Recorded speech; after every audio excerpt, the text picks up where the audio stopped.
Hola, ¿qué tal? En esta oportunidad vamos a abordar el tema del rechazo de trasplante renal, pero desde la siguiente perspectiva, es decir, desde la evaluación del aloinjerto renal.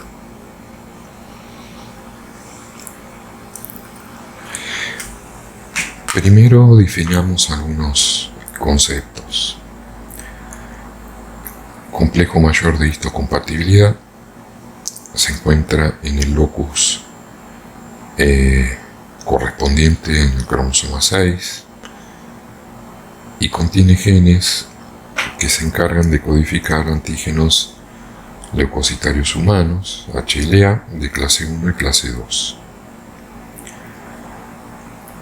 Estos antígenos son el objetivo principal del rechazo del injerto, esto es, los antígenos del complejo mayor de histocompatibilidad del injerto son el objetivo principal del sistema inmunitario del huésped. Luego encontramos una serie de antígenos que se los denomina antígenos menores de histocompatibilidad, que son moléculas diferentes a las del complejo mayor y que son polimórficos, pero que sin embargo son capaces de provocar una respuesta inmunitaria en la misma especie.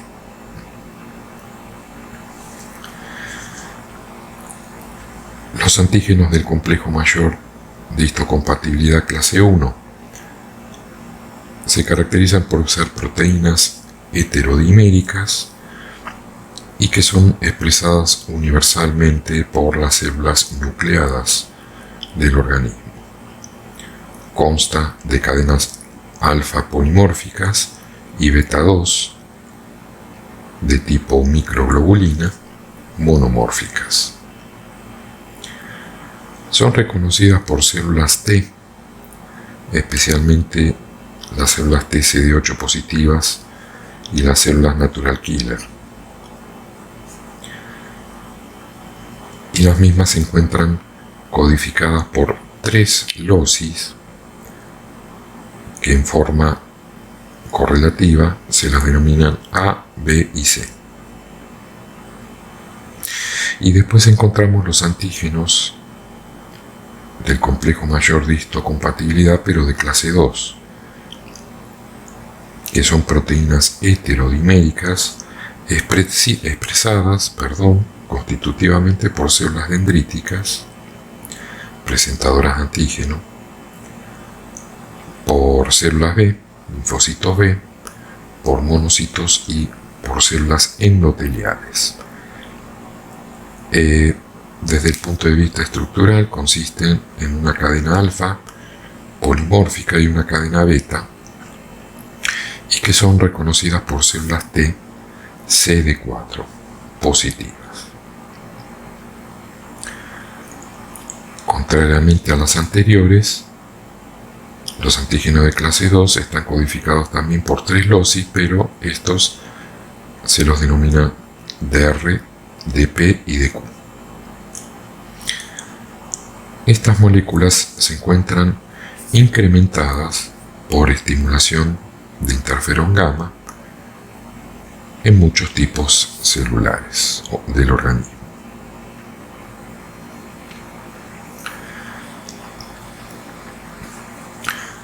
Con respecto a la etiología y la patogenia, podríamos hablar que hay 2 fases en la respuesta inmunitaria frente a los antígenos del complejo mayor de histocompatibilidad. Una fase aferente, en donde los antígenos del donante provocan una respuesta inmunitaria de células T y de células B,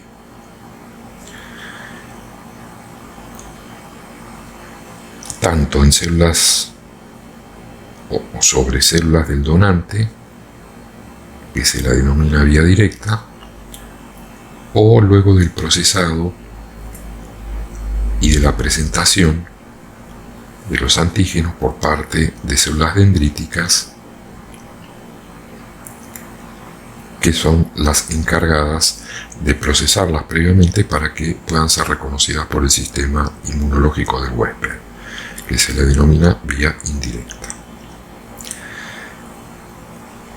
Esto por un lado. Por el otro hay una fase eferente de respuesta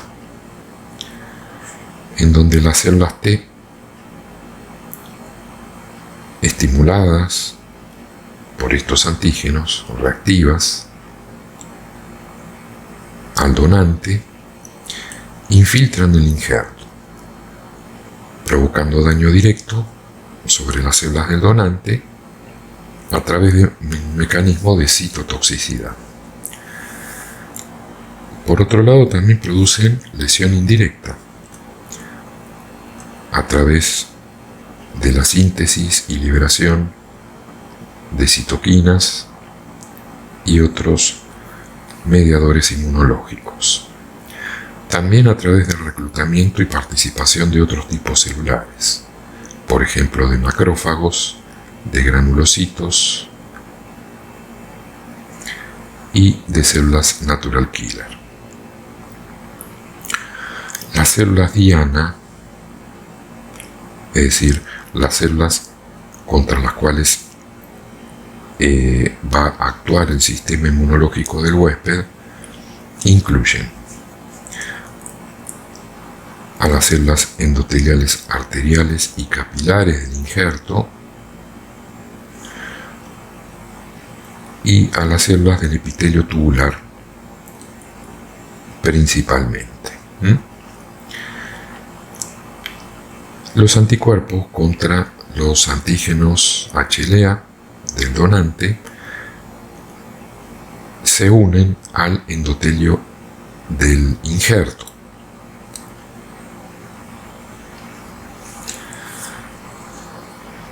Y a partir de aquí empieza una etapa que es la de fijación del complemento.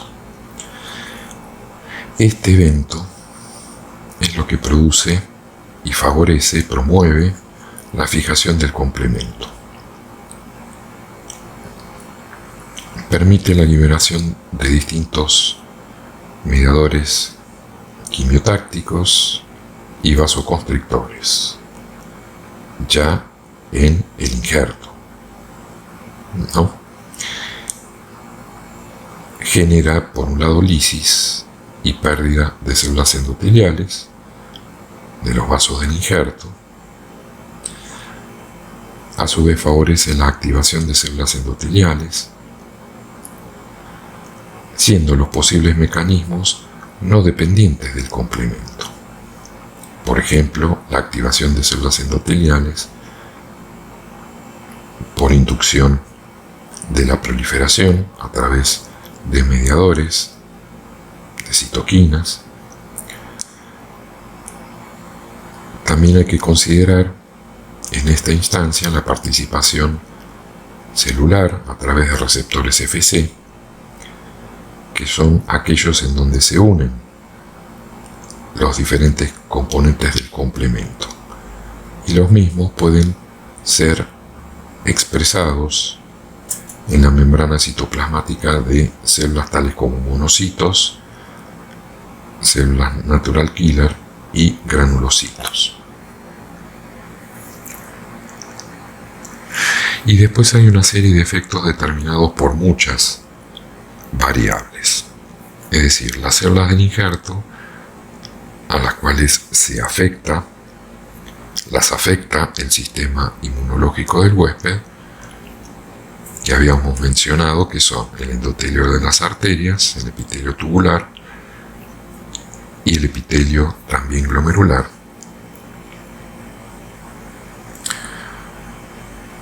Son el blanco de la respuesta inmunitaria del huésped.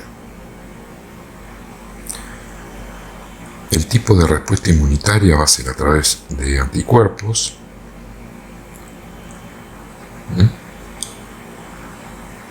que luego favorecen la activación de células T, La intensidad de la respuesta inmunitaria también es un fenómeno importante que va a asignar el derrotero de ese injerto, la resistencia del injerto a las lesiones y la terapia con medicamentos inmunosupresores. Es decir, todas estas variables que, como vemos, son diversas, ya que algunas dependen del sistema inmunitario del huésped, otras dependen de las características propias del tejido injertado y otras de la intervención médica, también van a asignar el destino funcional de ese injerto.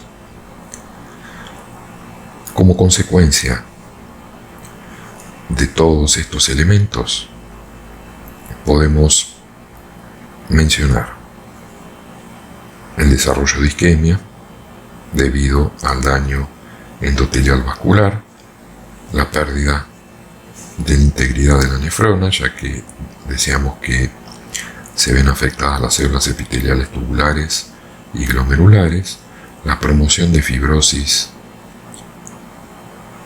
no solo intersticial sino también glomerular,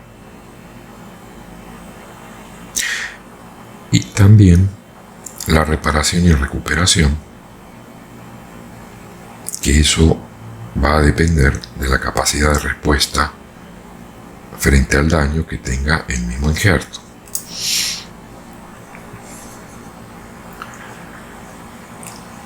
También tenemos que mencionar una serie de factores de riesgo clínico que influyen sobre el derrotero funcional de ese injerto. Algunos están relacionados con los antígenos HLA. Por ejemplo, la vida media de un injerto con HLA idéntico al del huésped es de aproximadamente 29 años, mientras que la vida media del injerto de un donante vivo con HLA haploidéntico, es decir, que no es enteramente exacto, es de 19 años, o sea que se reduce esa vida media en 10 años.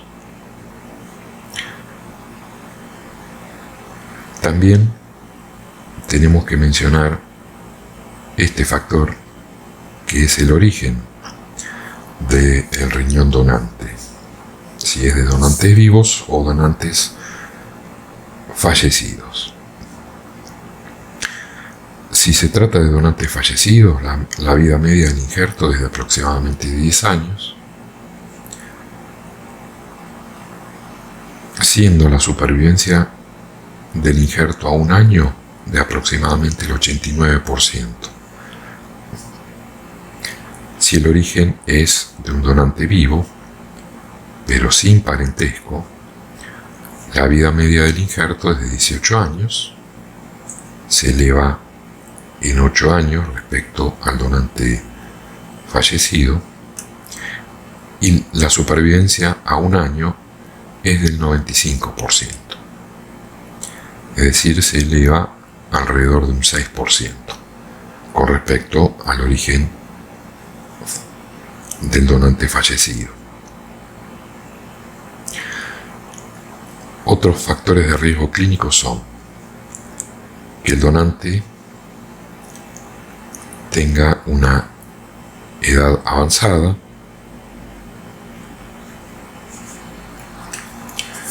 o elevada respecto a la edad del receptor, o que sea mucho más joven, que exista un fenómeno de presensibilización en el donante,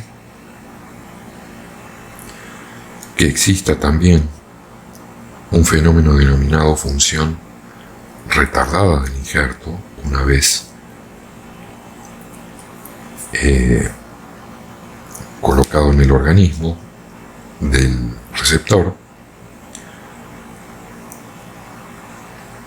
La presencia de enfermedades en el receptor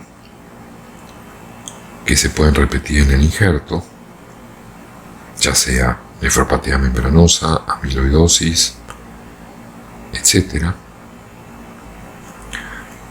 o una inmunosupresión inadecuada o por el contrario excesiva.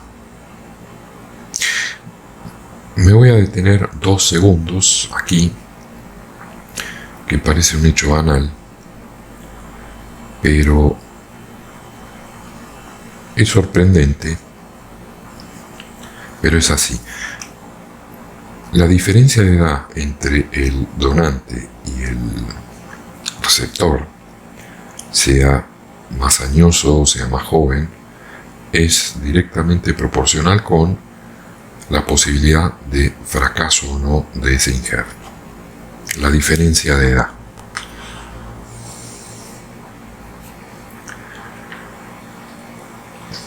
¿Qué podemos decir respecto al tratamiento farmacológico actual?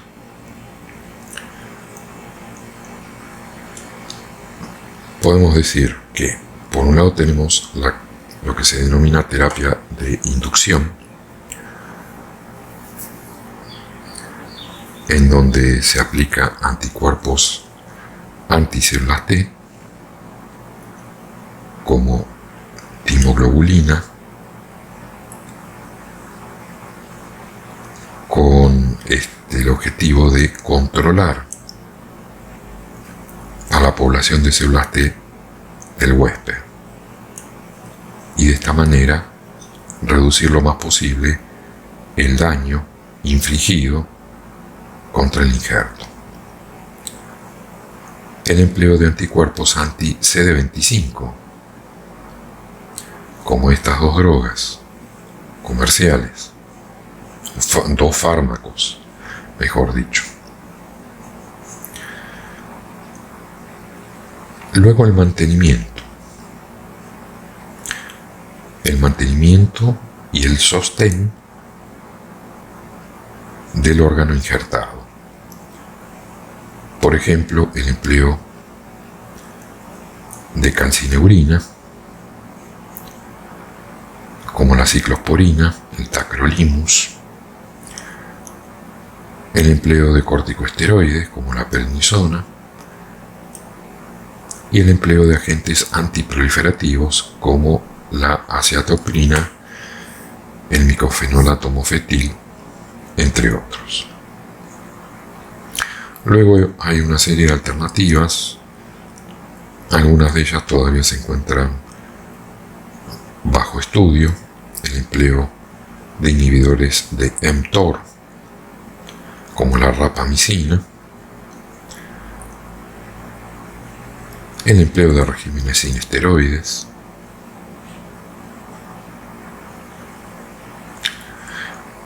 la terapia basada en CTLA4 acoplado a una inmunoglobulina, que es un bloqueante de algunos de los receptores que hemos mencionado previamente, hacia donde actúan también el sistema inmunológico del huésped. Y frente a un rechazo agudo, se suele emplear pulso de esteroides, también anticuerpos anticélulas T, plasmaféresis e inmunoglobulina intravenosa.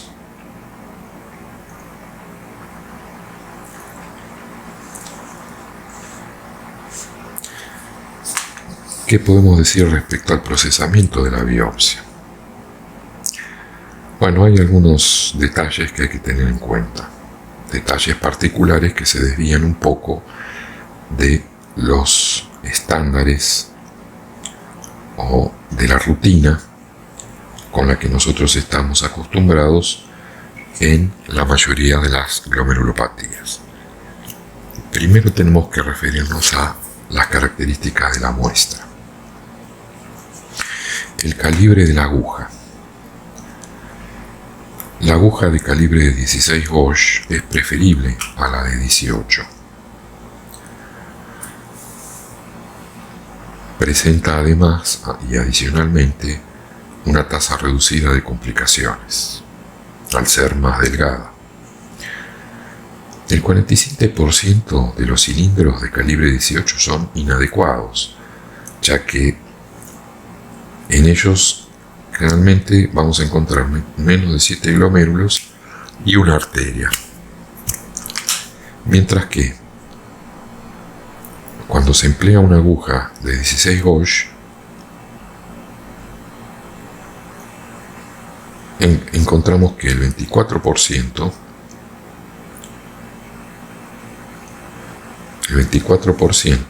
de los cilindros son adecuados, es decir, que presentan mayor cantidad de glomérulos y de arterias para poder ser evaluados. Siempre hay que tener en cuenta que son necesarios 2 cilindros de biopsia. El obtener un solo cilindro tiene una sensibilidad de aproximadamente el 90% para el rechazo, para poder identificar el rechazo agudo, mientras que con 2 cilindros es cercano al 99% de sensibilidad. Después hay algunos aspectos referidos a la adecuación, es decir, qué características en sí tiene que tener la muestra. Una muestra mínima cuenta con 7 glomérulos y una arteria, según lo exigido por la clasificación de Banff. Una muestra adecuada debe tener 10 glomérulos y 2 arterias. Sin embargo, estos criterios varían según la enfermedad a identificar, porque en este caso estamos hablando de la evaluación del injerto. Algunos diagnósticos se pueden realizar con biopsias de médula, sin presencia de glomérulos. Por ejemplo, en el caso del rechazo mediado por anticuerpos o en el caso de la infección por poliomavirus.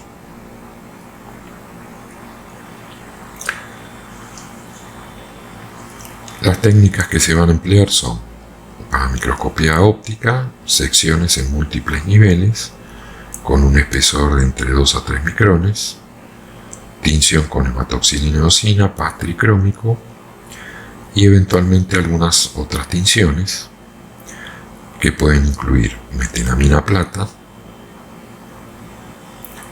Si estamos pensando, por ejemplo, en la aparición de una nefropatía membranosa o de rojo Congo en el caso de la amiloidosis. También es necesario pensar que puede existir la posibilidad de realizar inmunistoquímica para distintos componentes virales o para poder identificar, o mejor dicho, fenotipificar a los infiltrados celulares inflamatorios que han arribado al injerto. También sirve para la detección de C4D en parafina si no contamos con tejido congelado. La inmunofluorescencia principalmente se la emplea para la identificación de C4D, este componente del complemento que nos está hablando de la presencia de un rechazo. También tenemos que incluir, además de C4D, las inmunoglobulinas y los restantes componentes del complemento que se emplean rutinariamente en las biopsias renales convencionales, diríamos, si es que hay alguna sospecha de la presencia de una glomerulopatía. La microscopía electrónica de transmisión es una opción, especialmente si existe enfermedad glomerular en el injerto o se encuentra la sospecha de un rechazo crónico mediado por anticuerpos.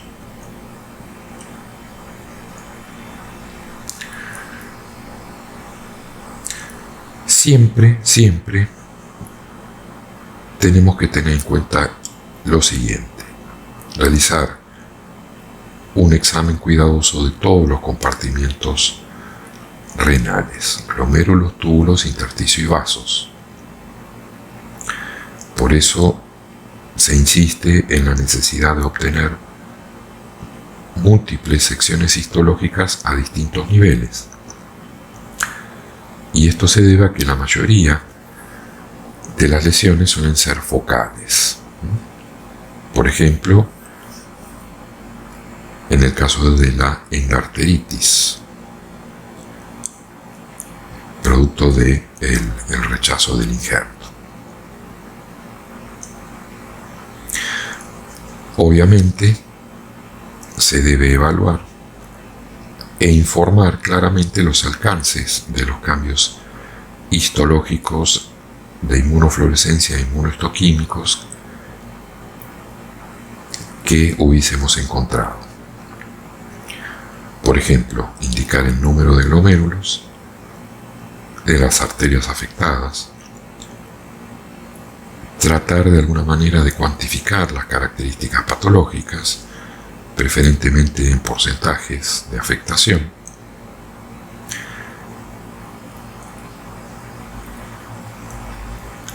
Luego tenemos que centralizarnos un poco en la corteza, en donde cuidadosamente tenemos que evaluar fibrosis y la presencia de infiltrados inflamatorios y la naturaleza de estos infiltrados inflamatorios. En el caso de los glomérulos, claramente señalar la presencia de esclerosis glomerular, de glomerulitis, de duplicación de la membrana basal glomerular. En el caso de los túbulos, si hay atrofia tubular, si hay tubulitis. En el caso de las arterias, si hay endarteritis, si hay necrosis fibrinoide, si hay fibrosis de la íntima. En lo posible, comparar con biopsias anteriores e informar los hallazgos diagnósticos de acuerdo a los consensos actuales. Fundamentalmente, la clasificación de Banff, que es ampliamente utilizado y que nos da un score lesional que permite encasillar las características y la naturaleza del rechazo del injerto. Siempre la interpretación de los hallazgos histológicos debe realizarse en conjunto con información clínica, y esto yo lo extiendo en general para toda biopsia renal.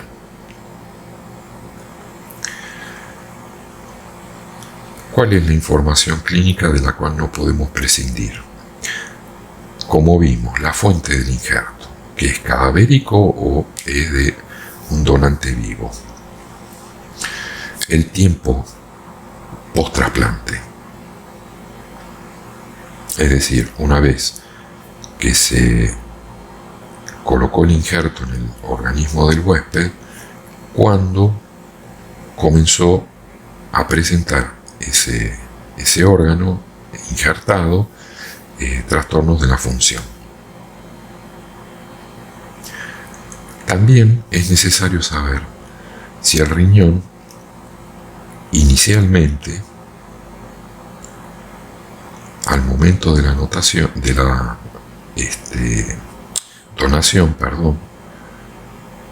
contaba con una buena función renal.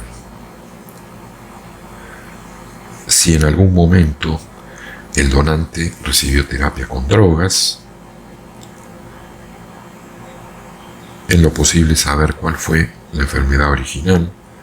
Como sabemos, hay varias glomerulopatías que vuelven a aparecer en el riñón injertado, aunque obviamente se trate de un individuo diferente, el poseedor de ese injerto.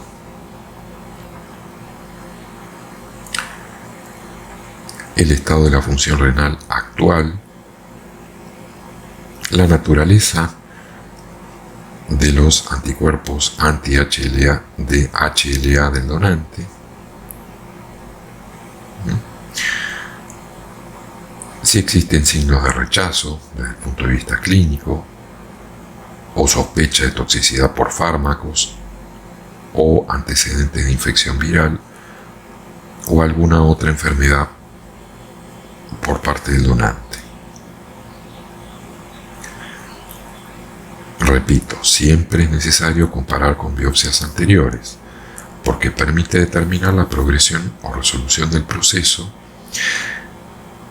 y las muestras tardías pueden no diagnosticar la causa, ya que se llegó a una instancia de daño histológico que hace extremadamente dificultoso poder discernir entre una patología y la otra.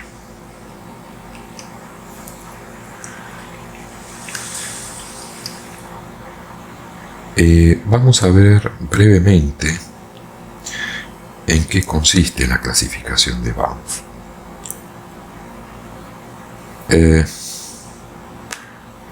Esta clasificación actualmente se basa en la microscopía óptica, la inmunofluorescencia o inmunistoquímica eventualmente, y en algunos casos la microscopía electrónica, es decir, no es rutinaria la microscopía electrónica.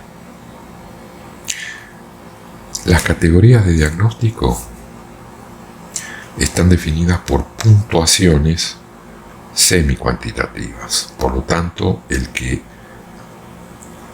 evalúe la biopsia del injerto tiene que ser un nefropatólogo que esté habituado a verlas.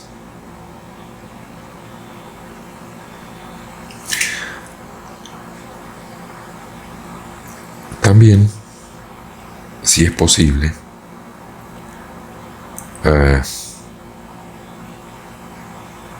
poder investigar algún aspecto genético o de la expresión génica del injerto. Como vimos, es muy importante, especialmente referido a los antígenos del complejo mayor de histocompatibilidad.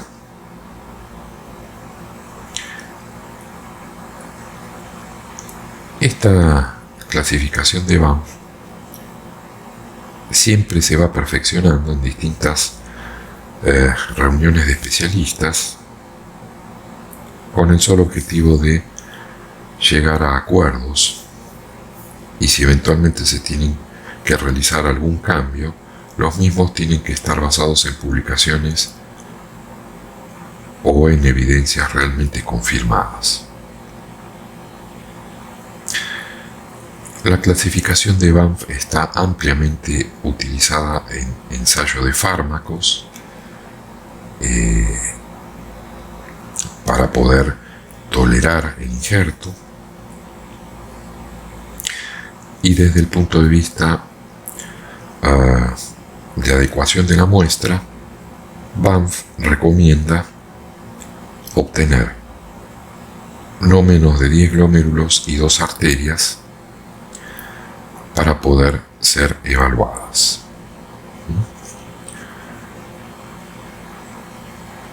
Las categorías de Banff, por lo menos las definidas en el año 2014, las consensuadas en ese año, son las siguientes. Una categoría 1 podemos considerar normal, una categoría 2 que es aquella que se la considera un rechazo mediado por anticuerpos, dentro del cual encontramos el rechazo hiperagudo y el rechazo agudo o el rechazo activo mediado por anticuerpos. Estas tres características deben estar presentes para el diagnóstico. Tiene que haber evidencia histológica de lesión tisular aguda que incluye uno o más de los siguientes cambios: inflamación microvascular, tanto en glomérulos como en vasos intersticiales, la presencia de arteritis de la íntima o transmural, la presencia de microangiopatía trombótica aguda en ausencia de cualquier otra causa de deterioro funcional y o histológico, la presencia de lesión tubular aguda en ausencia de cualquier otra causa. La evidencia de interacción de anticuerpos con el endotelio vascular debe incluir al menos uno de los siguientes elementos: la presencia de tinción lineal con C4D en los capilares peritubulares,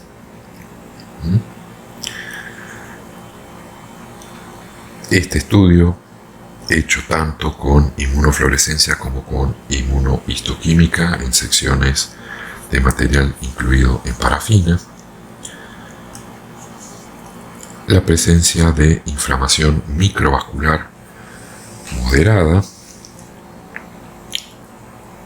a menos que exista un rechazo mediado por células T,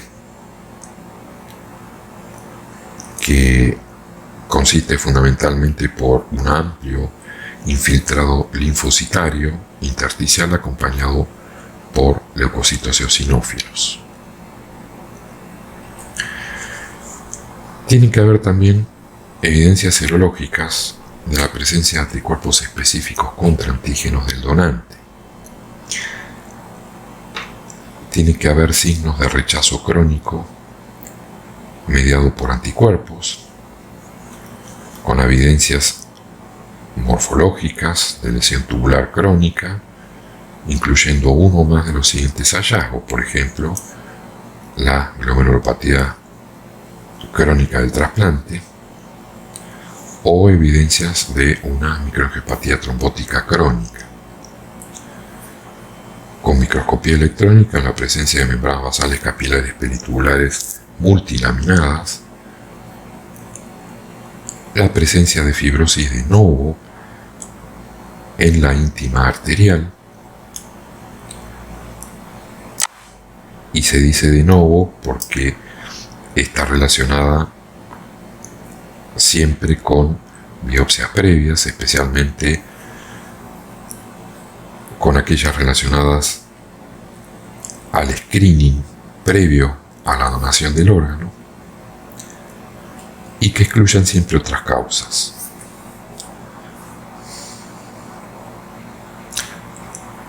Con frecuencia, esta instancia se suele manifestar por la presencia de células mononucleares en túbulos contorneados proximales, por la presencia de capilaritis o glomerulitis. También tiene que existir evidencias de interacciones de anticuerpos con el endotelio vascular del injerto, incluyendo al menos uno de los siguientes eventos: la presencia de depósitos de C4D sin evidencias de rechazo, la tinción lineal de C4D en los capilares peritubulares, tanto por inmunofluorescencia como por inmunohistoquímica.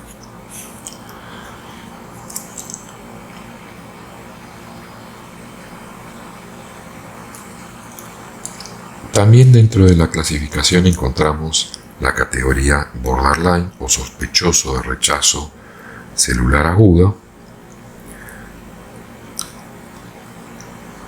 la categoría 4, que es el rechazo mediado por células T. En este caso,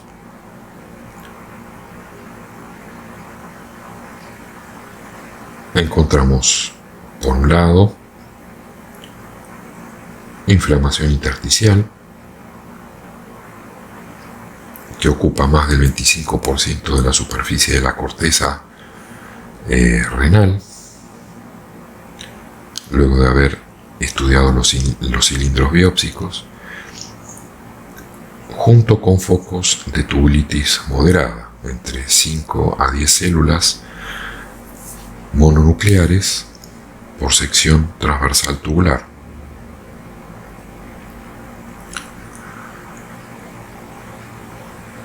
Y por otro lado, encontramos una forma 1B, la anterior era 1A y esta 1B,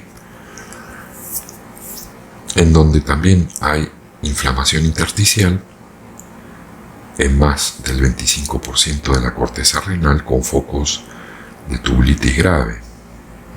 Aquí varía la categorización,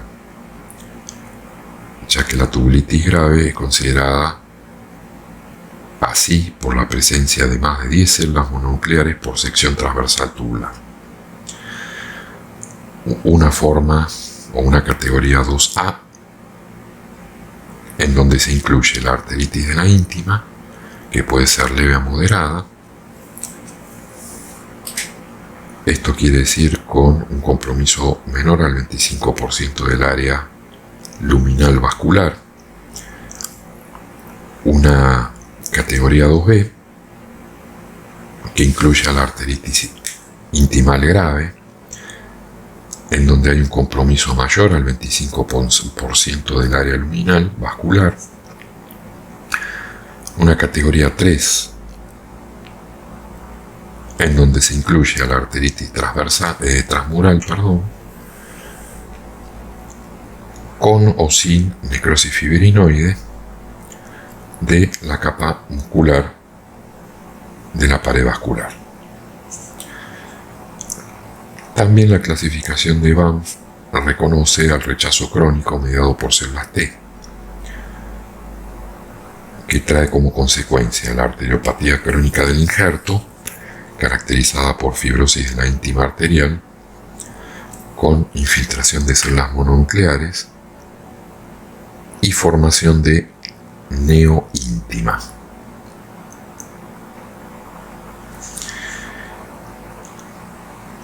Por último, también contempla en la evaluación histológica la fibrosis intersticial y la atrofia tubular, que no se encuentra relacionada con alguna otra etiología, por ejemplo, una glomerulopatía sobreagregada.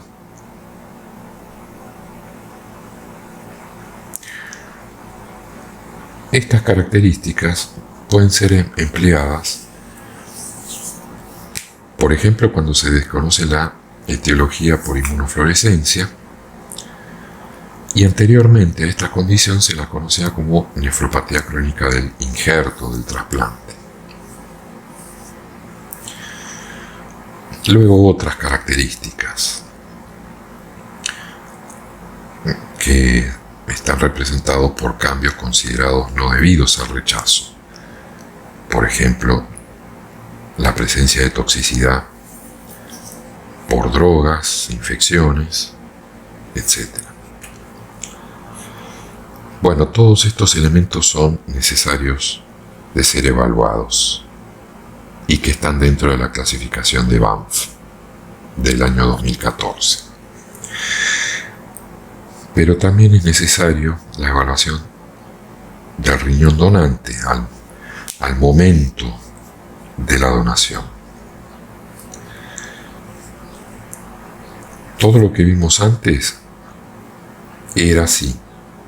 La evaluación del injerto cuando comienza a manifestar trastornos funcionales manifiestos clínicamente. Ahora vamos a ver una serie de elementos relacionados con el órgano a ser donado. Tiene que haber una evaluación médica integral basada no solo en el informe de la anatomía patológica, sino en los datos clínicos. Hasta el momento no se ha establecido un límite de descarte, digámoslo así, absoluto para ningún hallazgo patológico en particular. Pero todos los elementos que se recolectan pueden también servir de base o de línea inicial para futuros ensayos clínicos. Por lo cual en el examen microscópico tenemos que tener en cuenta el número de glomérulos. Tenemos que asegurarnos, en este caso, la presencia de 25 o más glomérulos, por supuesto incluyendo el área correspondiente de corteza renal. 2 o más arterias también deben estar presentes para poder ser evaluadas.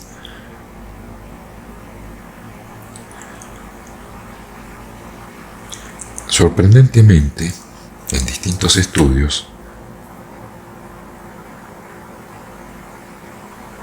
en los riñones donados se pueden llegar a encontrar hasta más del 20% de glomérulos globalmente esclerosados. Si bien no es lo ideal, pero se los suele encontrar con cierta frecuencia, pero aunque parezca mentira, no inhabilita o no descarta el empleo de dicho órgano como injerto. Sin embargo, la mayor cantidad de glomérulos globalmente esclerosados se asocia con algunos elementos desfavorables, como es de suponer una mayor incidencia de fracaso del trasplante, una creatinina sérica elevada en los últimos 3 a 24 meses,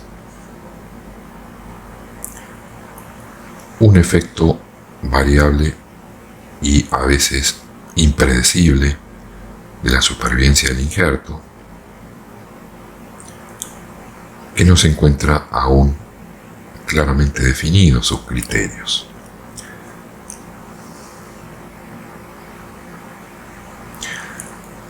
Ahora, no habría ninguna incidencia negativa si el clínex de creatinina del riñón donante fue mayor a 80 mililitros por minuto. La arteriosclerosis moderada, más del 25% de estrechamiento luminal, también es otro elemento que suele ser encontrado en los riñones donados. Pero sin embargo, y así como mencionamos la esclerosis glomerular global, es un predictor de mal pronóstico para el trasplante y que se acompaña con mayores niveles séricos de creatinina. Ambos, el incremento del número de glomérulos globalmente esclerosados por un lado y por el otro, la mayor presencia de arteriosclerosis.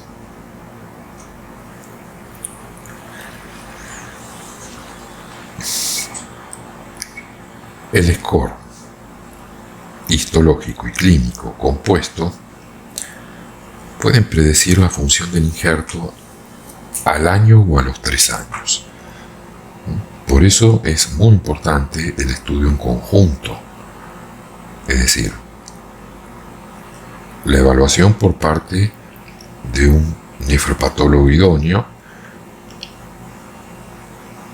que genera un informe anatomopatológico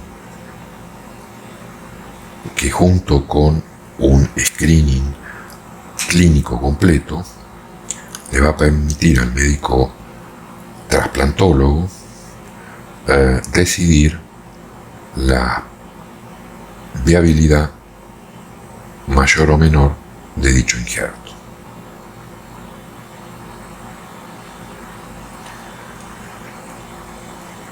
Hoy por hoy se usan algunos scores o índices compuestos, histológico y clínico, uno denominado de Maryland y el otro es el score clínico patológico francés. También tenemos que tener en cuenta que muchas enfermedades de los donantes se recuperan satisfactoriamente. Digamos que la nefropatía por IgA, la glomerulonefritis membranosa, la postestreptocócica, el lupus, la microangiopatía trombótica, la preeclampsia, el síndrome hepatorrenal.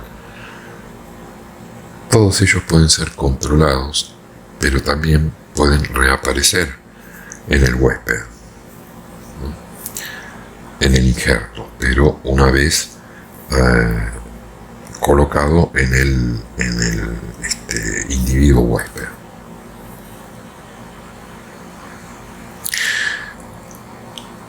También, para llegar a un diagnóstico, una decisión respecto a la viabilidad del injerto, tenemos que reconocer algunas limitaciones. Por un lado, en la evaluación, en más de una oportunidad se utilizan secciones histológicas congeladas, lo cual es algo dificultoso para poder interpretar los detalles estructurales. El intersticio edematoso puede simular ser fibrótico. Los glomérulos pueden simular ser hipercelulares cuando no lo son. Y en los tejidos congelados es difícil poder apreciar una lesión tubular aguda. La esclerosis glomerular global, o sea, los glomérulos en urea, generalmente se la sobreestima en las biopsias en cuña.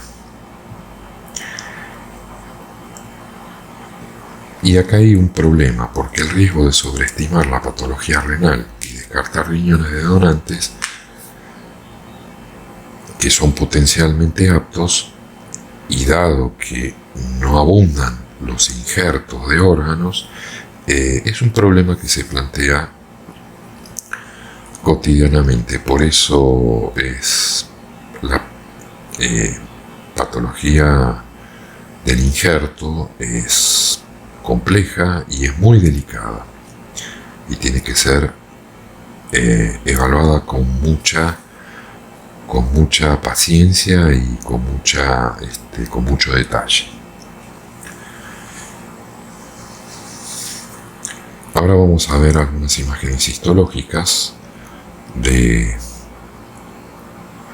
riñones donantes. Por ejemplo, como decíamos, no es infrecuente observar glomérulos en urea.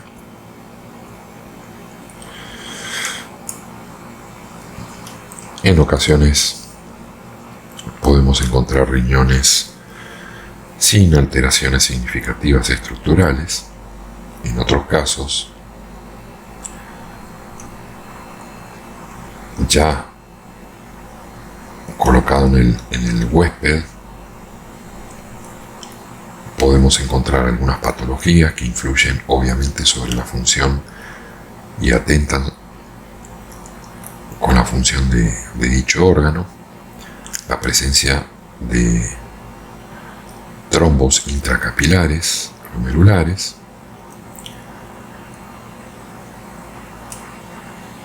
la presencia de fibrosis intimal, esto es, arteriosclerosis del donante, la presencia de hialinosis arteriolar también es otro inconveniente, y que lo podemos observar en los riñones de los donantes.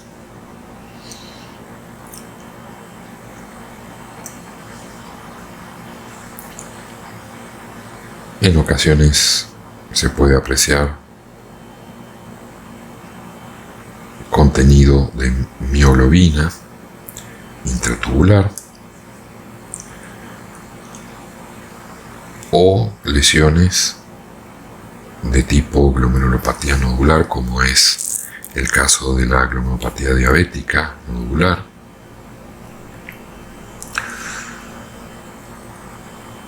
un riñón sin alteraciones significativas que justifiquen su descarte para la donación. En otros podemos observar hialinosis arteriolar, cuya extensión tiene que ser evaluada para poder predecir cuáles son las posibilidades de supervivencia funcional que ese injerto tendrá en el huésped. En ocasiones se produce un rechazo agudo por linfocitos T, que se caracteriza por un moderado y en ocasiones marcado infiltrado inflamatorio intersticial, constituido eminentemente por linfocitos T, acompañados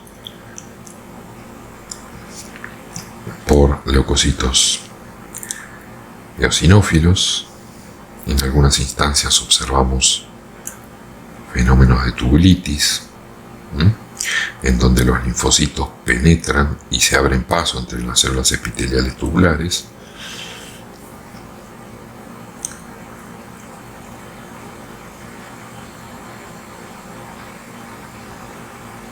En otras ocasiones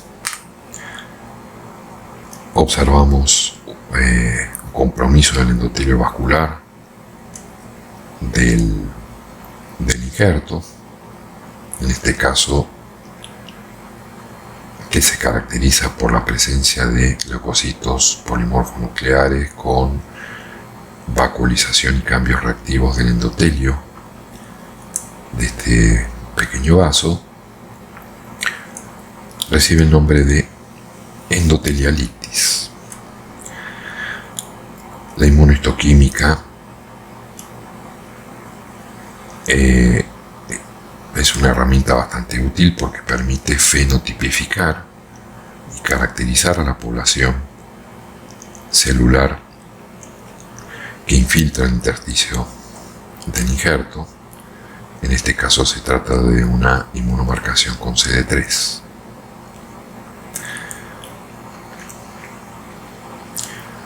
Otra imagen de rechazo agudo mediado por células T, en donde aquí sí vemos un buen número de leucocitos eosinófilos, que no nos tiene que llevar a confusión, dado que se trata de pacientes medicados, tratados, generalmente con más de una droga, de que esto sea el producto de una reacción adversa de alguna de las drogas que está consumiendo, y que en realidad se trata de un rechazo agudo. Por eso tenemos que tener mucho ojo en la observación y el diagnóstico. Tubulitis con fenómeno de emperipolesis,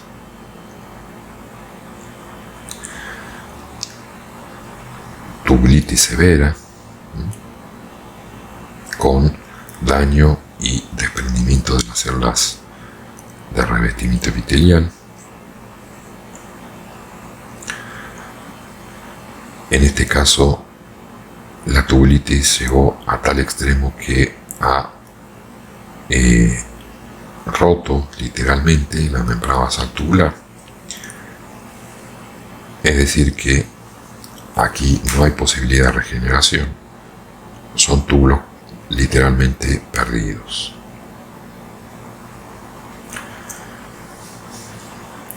Aquí vemos un patrón de rechazo borderline en donde los infiltrados inflamatorios intersticiales son focales, son más bien acotados.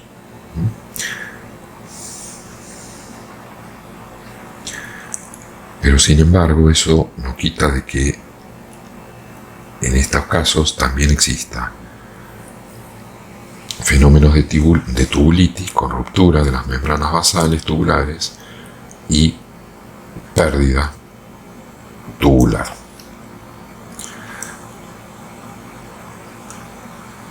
También podemos observar en ocasiones, como en este caso, en fragmento de una arteria interlobular, fenómenos de endotelialitis aislada, definida por estos pequeños y acotados infiltrados mononucleares. En honor a la verdad, en otra situación, y no tratándose de una biopsia proveniente de un injerto, podría no llamarnos la atención sustancialmente esta imagen, pero hay que abrir todos los ojos que tengamos cuando estamos frente a una biopsia de un trasplante.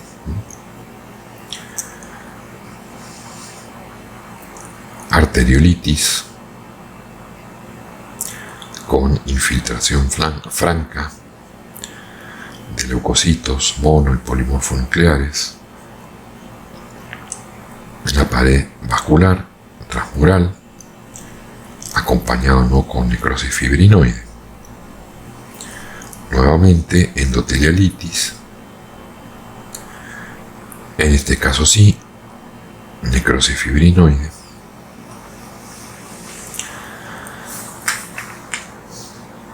Presencia de infiltrados inflamatorios intersticiales, también con un patrón probablemente de tipo borderline.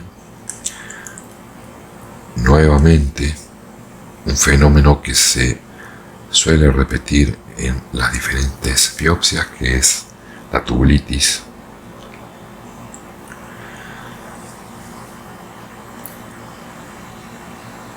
Un rechazo agudo mediado por células T, caracterizado por un infiltrado linfocitario más difuso e intenso a nivel intersticial con atrofia y o pérdida tubular. Con más detalle vemos fenómenos de tubulitis.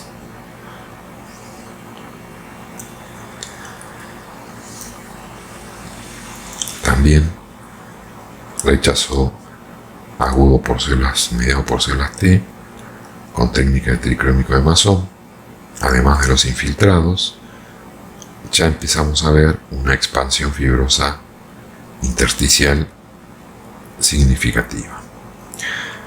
Con técnica de metenamina plata podemos observar también cierto engrosamiento irregular de las membranas basales y fenómenos de peripolesis, es decir, de penetración de células linfoides en las paredes tubulares. Nuevamente rechazo agudo por células T con daño vascular y daño tubular.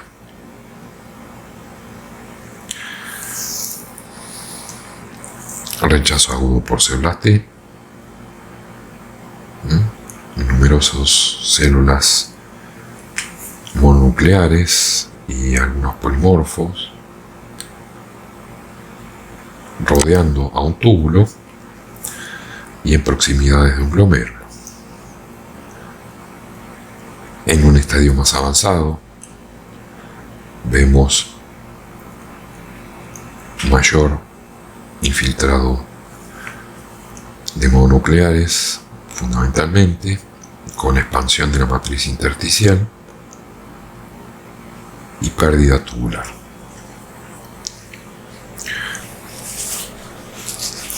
Aquí lo que vemos también son fenómenos de tubulitis y, en este caso, conglomerados de plasmocitos.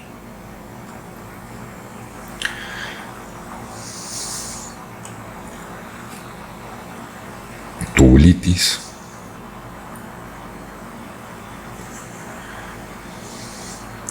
y con metenamina plata observamos daño tubular. Todos estos cambios atentan, obviamente, con la supervivencia funcional del injerto.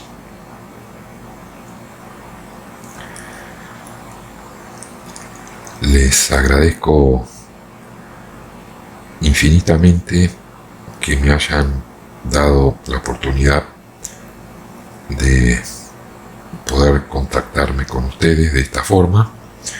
Espero que les haya sido útil esta presentación y otras previas.